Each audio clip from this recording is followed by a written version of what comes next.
Alors docteur, nous avons vu les aliments essentiels, nous avons vu les super aliments. À l'inverse, quels sont les produits toxiques pour notre organisme?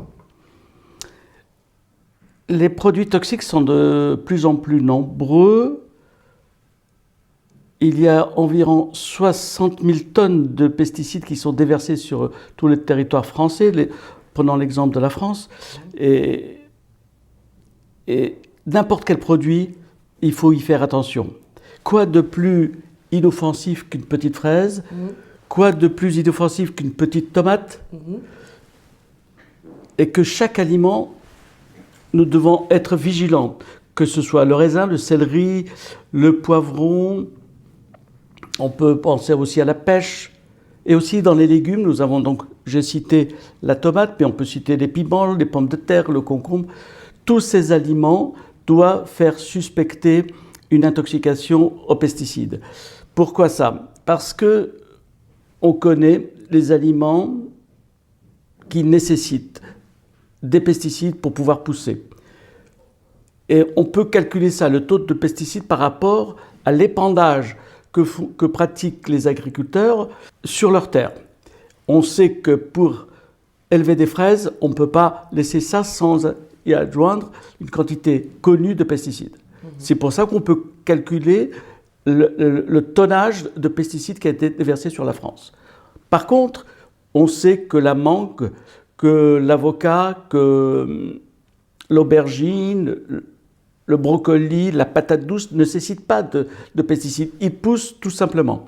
Donc, si on a à choisir, il faudra choisir entre et avoir en tête, et nous vous donnerons sur notre PDF, sur notre tiré à part, la liste complète des produits qui contiennent des pesticides et ceux qui ne contiennent pas de pesticides, mais il faudra être très vigilant.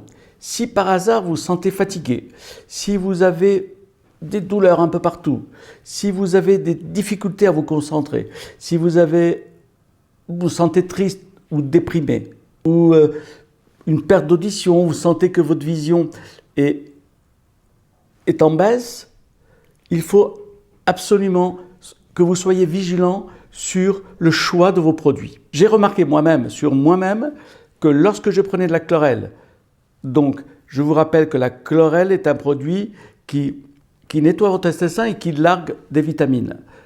Donc, nous avons remarqué, ceux qui ont utilisé la chlorelle, et moi-même, que la vision s'améliorait. Pourquoi?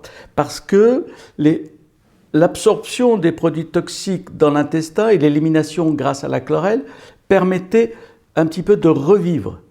Parce que les substances que nous avons dans notre corps sont innombrables. Vous avez le cadmium, vous avez l'arsenic, le PCB, le mercure, tout ça est dans votre intestin. Et si vous n'êtes pas vigilant dans le choix de vos aliments, même s'ils paraissent inoffensifs comme une petite fraise superbe, pourquoi est-elle belle d'abord?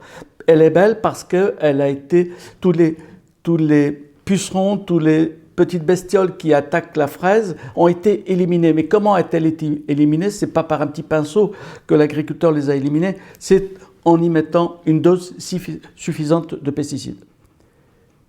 Alors là, nous avons abordé tous les problèmes de la terre. Mais la mer est aussi véritablement polluée, puisque si l'OMS se permet de dire « Attention, mesdames, messieurs, soyez vigilants », si l'OMS le dit, c'est que c'est véritablement une catastrophe internationale avec tout ce qui est déversé dans la mer. Le mazout qui est déversé, toutes les boîtes qui ont été déversées, les bouteilles, je veux dire, en plastique, etc., qui ont été déversées dans la mer.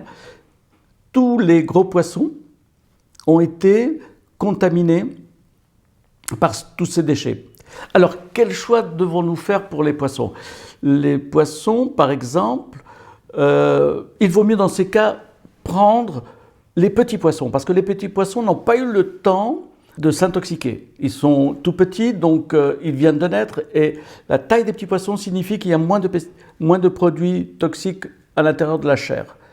Par contre, un thon énorme ou un requin, où vous aurez une dose énorme puisqu'il a vécu depuis bien longtemps, il a absorbé énormément de petits poissons et de gros poissons, et donc il a accumulé, c'est devenu un réservoir, notamment pour le thon, c'est devenu un réservoir énorme de pesticides et de produits toxiques. Ce que je vous recommanderais, c'est une fois, si vous aimez le thon, ça peut être bon pour les oméga 3, c'est de ne pas dépasser une fois par semaine le thon. Pas plus d'une fois par semaine. Ce que dit l'OMS pour les femmes enceintes, parce qu'il y a transmission, parce que les produits toxiques vont aller sur le fœtus, et donc limiter au maximum les poissons pour les femmes enceintes et les enfants. C'est dramatique, parce qu'on sait qu'il y a des oméga 3, on sait qu'il est nécessaire d'en avoir pour le développement du cerveau. Donc on est comme dans un piège où il nous faut manger du poisson et que les instances sanitaires internationales nous l'empêchent. Donc il faut raison garder, manger un petit peu, une fois par semaine si on est un enfant ou une femme enceinte, et pour les adultes, 2 à 3 fois par semaine. Sinon, ce qu'on pourrait faire aussi, c'est avoir l'habitude, et ça nous allons vous le proposer au niveau d'EcoSanté, c'est d'avoir en permanence la possibilité d'acheter de la chlorelle, et nous allons être très vigilants pour la chlorelle, parce que la chlorelle est une algue, et quand il y a un bénéfice, les escrocs sont toujours à l'affût. La chlorelle, une nouvelle technique de production de chlorelle qui est une algue marine, est déjà produite en tube stérile pour ne pas qu'il y ait de contamination. Donc si j'ai une recommandation à vous faire, c'est ne pas acheter de la chlorelle d'origine marine, mais d'utiliser de la chlorelle en tube stérile. C'est précisé, le mode de production est précisé sur la boîte, et si vous en achetez, faites attention à cela. S'il y a écrit origine marine, c'est qu'il y a un petit risque qu'il y ait contamination. Mais nous allons vous proposer le meilleur choix en chlorelle au niveau de la stérilité et de l'absence de produits toxiques dans cette chlorelle. Idem pour l'oméga 3. Certaines algues, je ne vous dirai pas le nom parce qu'il est très complexe, certaines algues produisent aussi des oméga 3. Donc les oméga 3, habituellement, ce que vous avez sur le marché, c'est des oméga 3 d'origine marine aussi. Le meilleur étant le krill, ce petit poisson des mers froides, est très riche en oméga 3, le meilleur, mais bien sûr, il est dans les mers et il y a toujours le risque. Par contre, si cette nouvelle technologie de faire pousser des oméga 3 en milieu stérile aussi fait qu'on a un meilleur produit, on aura un meilleur produit à vous proposer, qu'il soit toujours en tube stérile, non contaminé. Voilà pour les pesticides et les produits toxiques. C'est vrai qu'il est difficile de se retrouver dans tout ça. L'Union européenne n'est pas encore d'accord sur comment repérer un produit, s'il est un peu intoxiqué, beaucoup intoxiqué. L'étiquette qui a l'air de dominer sur les autres, mais qui n'est pas encore sortie, ou qui est sortie dans certains pays, c'est l'étiquette comme les feux tricolores au Carrefour. Hein. C'est rouge, interdit, orange, attention, et vert, vous pouvez prendre. C'est l'étiquette qui a l'air de dominer pour pouvoir se retrouver. Sinon, c'est un imbroglio complet et où il est très difficile de se retrouver. Mais les choix des politiques n'ont pas encore été faits. Alors, vous allez me dire, oui, maintenant j'ai 20, j'ai 30, j'ai 40, j'ai 50 ans. Est-ce que je suis vraiment intoxiqué ? Alors, je vous ai cité tout à l'heure la fatigue, les troubles de mémoire, la dépression, si vraiment vous vous sentez gêné par ça, si vraiment ça vous empêche de poursuivre votre vie, si ça vous empêche d'être efficace, d'être bien dans votre tête, dans votre corps, avec peut-être des troubles digestifs, vous pourrez demander à votre médecin, parce que je suis sûr qu'il ne connaît pas ça, ou très peu de médecins, en France du moins, connaissent très peu ce genre d'examens qui sont pratiqués surtout à l'étranger. Alors, pour ceux qui habitent le Luxembourg, le grand laboratoire luxembourgeois, qui rayonne sur toute la Belgique et tout le Luxembourg, il travaille sur les 2 pays, un test facile à faire, mais hélas un petit peu cher, que la sécurité sociale, notamment en France, ne veut pas rembourser, car il juge ça inutile. Et c'est le test IMUPRO. Ne prenez pas de notes, nous allons vous envoyer un tiré à part qui va vous résumer un petit peu tous les tests, parce que là, je vais vous en donner 2 ou 3, pas plus, parce que c'est assez compliqué, et vous pourrez les soumettre à votre médecin traitant en vous donnant les adresses où vous pourrez adresser vos échantillons de sang et de sel. Comment cela se passe?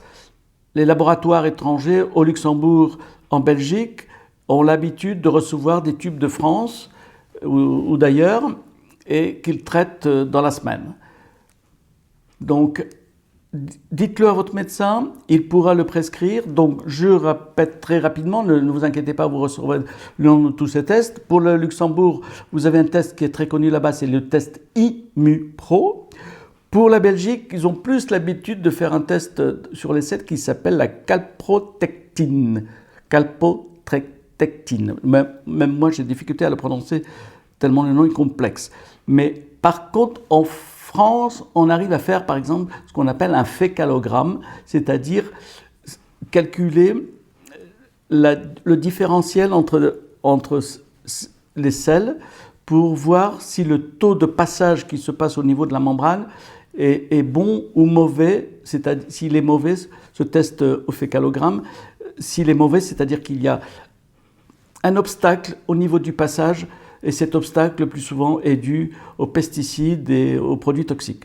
Tout ceci, vous allez le voir sur un PDF qui vous résume, et sachez que c'est un problème très compliqué et qu'il est difficile de s'y retrouver, surtout que vous ne serez pas beaucoup aidé par votre médecin qui s'y connaît un petit peu, qui s'y connaît, j'allais dire, pas du tout, ou très peu, mais nous sommes là à vos dispositions pour informer votre médecin et lui fournir les tests, ou à vous-même que vous lui transmettrez les tests nécessaires pour savoir si vous êtes intoxiqué, si vous êtes malade, et les moyens de réparer tout ça.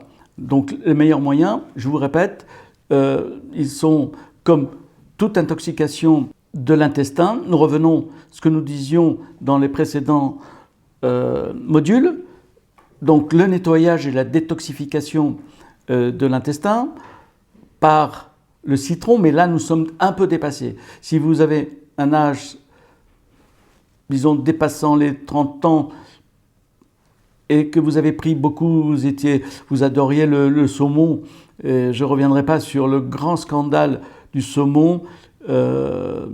Si vous en avez l'habitude d'en manger tous les jours, à une époque, sachez que maintenant, il faut être vigilant. J'y reviendrai dans 30 secondes sur ce problème. Donc, sachez que le jus de citron ne suffira pas. Donc, la chlorelle est indispensable dans ces cas-là. Ensuite, nous avons dit détoxification, renforcement de vos bactéries, de votre microbiote par l'adjonction de fibres et adjonction de super-aliments tels que nous avons vu dans le précédent module, qui fait que la paroi va se refaire, j'allais dire, une beauté. Et après, ce que nous allons voir dans le prochain module, c'est, au lieu de vous laisser tromper, d'essayer d'acheter des produits bio. Mais, il y a un mais quand même. Il y a un mais. Parce que si, revenons au cas du saumon dont je parlais tout à l'heure, le saumon, pour éviter la contamination par les animaux, par les fourmis, par ces petites bêtes qui grignotent la chair du saumon, les Norvégiens ont eu l'habitude de mettre des pesticides pour tuer ça là. Et ce qui fait que quand vous mangez, semble-t-il, du beau saumon, du bon saumon bien rose, que vous avaliez avec beaucoup de pesticides. La réplique a été de faire du saumon norvégien bio, mais il a été bio parce qu'il a été mis dans des zones enfermées et protégées. Mais quand on fait ces techniques et qu'on donne artificiellement de la nourriture, on baisse les bonnes choses. Si on veut alimenter des poissons avec un grand rendement, nous n'allons pas leur donner des choses riches en oméga 3. Nous allons les faire grossir si j'ose dire, le faire grossir, mais avec le maximum de choses qui agiront sur le poids, mais pas sur la qualité de la chair. Et ceci est valable pour tous les poissons élevés en pisciculture. Donc, ok, c'est bien au niveau de l'intoxication d'utiliser des poissons en pisciculture, mais dans ces cas-là, nous avons une baisse de la qualité de la chair. Problème très difficile à résoudre. Que fait-on? Est-ce qu'on mange sans pesticides et on ne mange pas de poisson? Ou on mange du poisson élevé en pisciculture garantie bio? Mais à ce moment-là, se pose la question de faire une adjonction d'oméga 3 en pastilles, en comprimé. Vous avez la possibilité, avec EcoSanté, d'en trouver de façon produits de qualité, élevés en tube stérile. Mais c'est vrai que nous sommes dans un piège et qu'il est difficile de s'en sortir. Mais quand même, nous allons aborder ici les produits bio qui donnent un minimum de garantie avec les restrictions que je viens de faire. Voilà, Amandine. Bien, docteur. Et pour finir sur les produits toxiques, je vous ai souvent entendu parler de cette polémique sur le bisphénol. Oui, alors là, c'est le grand scandale du siècle, puisqu'il a duré longtemps. J'en avais dit, je crois, un mot dans un précédent module. Voilà. Donc, la rentabilité et la dureté des tétines étaient supérieures lorsqu'on mettait du bisphénol.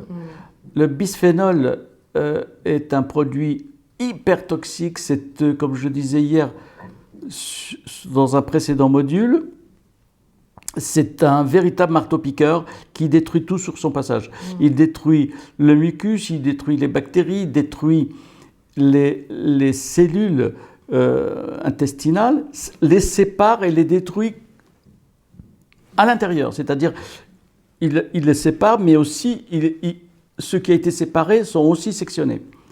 Ce qui amène à une attaque immédiate de ce qu'on appelle donc la 4e barrière, qui est l'atteinte immunitaire.